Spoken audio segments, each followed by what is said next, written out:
जिवंत देव, जो पवित्र प्रभू येशू ख्रिस्त याच्या नावाला धन्यवाद देऊ। एपिस्करास पत्र याचा 2रा अध्याय आणि 11 वचनापासून मी आपल्यासाठी वाचतो।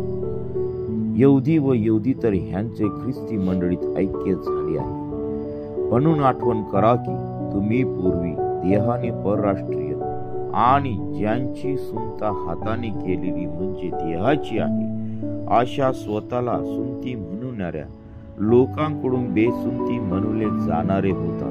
ते तुम्ही त्यावेळेस ख्रिस्त विरहित इस्रायलाच्या राष्ट्राबाहेरचे वचनाच्या करारास परके आशाही व देवविरहित असे जगत होता। परंतु जे तुम्ही पूर्वी दूर होता ते तुम्ही आता ख्रिस्त येशूच्या ठाई ख्रिस्ताच्या रक्ताच्या योगी जवळचे झाला आहात, कारण तो आपली मूर्तिमंत शांती आहे। त्याने दोघास एक केले आणि मधली आडभिंत पाडली। त्याने आपल्या देहाने वैर नाहीसे केले।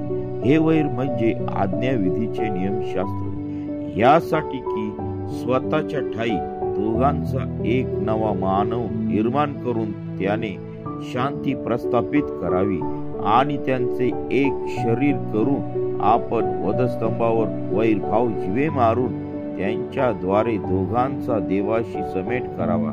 आणि त्याने येऊन जे तुम्ही दूर होता त्या तुम्हाला शांतीची सुवार्ता सांगितली, जे जवळ होते त्यांनाही शांतीची सुवार्ता सांगितली, कारण त्याच्याद्वारे आत्म्याच्या योगे आपणा उभयतांचा पित्याजवळ प्रवेश होतो।